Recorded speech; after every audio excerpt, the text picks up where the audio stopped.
বন্ধুরা, আজ আমি সহজ কিছু উপকরণ দিয়ে বানালাম দই ভেন্ডি। এই রান্নাটা দিয়ে কিন্তু বন্ধুরা এক থালা ভাত খাওয়া হয়ে যায়। তোমরা চলো আমাদের সঙ্গে থাকো আর দেখতে থাকো আমি এই দই ভেন্ডি রেসিপিটা কিভাবে তৈরি করি। তো এই দই ভেন্ডি রেসিপিটা বানানোর জন্য আমাদের লাগছে এখানে ভেন্ডিগুলোকে আমি ঠিক এরকম সাইজ করে কেটে নিয়েছি। আর লাগছে আমাদের ফ্যাটানো টক দই। এখানে আমি টক দইটাকে খুব ভালো করে ফেটিয়ে নিয়েছি। লাগছে পেঁয়াজ বাটা, কাঁচা লঙ্কা বাটা, আর অবশ্যই লাগছে ধনের গুঁড়ো, জিরের গুঁড়ো, চিনি, হলুদ, নুন আর কয়েকটা চেরা কাঁচা লঙ্কা। তো চলো দেখে নাও আমি এবার কিভাবে রান্নাটা করছি। কড়াইতে আমি দিয়ে দিয়েছি সর্ষের তেল। সর্ষের তেল কিন্তু গরম হয়ে গেছে। এবার আমি এর মধ্যে একে একে ভেন্ডিগুলোকে ছেড়ে দেব। দিয়ে নুন দিয়ে অল্প একটু নাড়াচাড়া করে ঢেকে বেশ কিছুক্ষণ সাঁতলে নেব।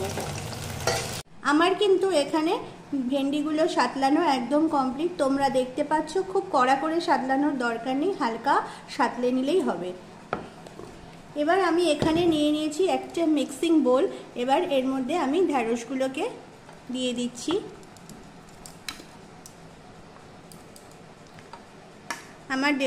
এবার আমি দিয়ে দিচ্ছি এর মধ্যে ফ্যাটানো টক দই,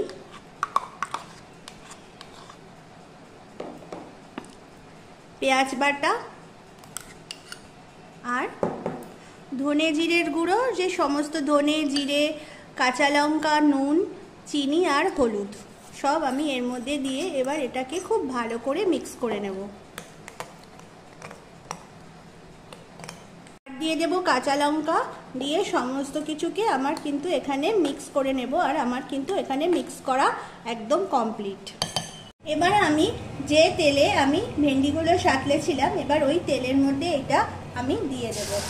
দিয়ে আমি ঢাকা দিয়ে রেখে দেব। আমি এখানে জলের ব্যবহার করছি না, তবে তোমাদের যদি জল লাগে তাহলে তোমরা সামান্য পরিমাণে জল কিন্তু এর মধ্যে দিতে পারো। দিয়ে এবার আমি ঢাকা দিয়ে রেখে দেব। যখন দেখব যে সমস্ত কিছু হয়ে গেছে এবং দই থেকে তেল ছাড়তে শুরু করেছে, তখন আমি বুঝবো আমার রান্না কমপ্লিট।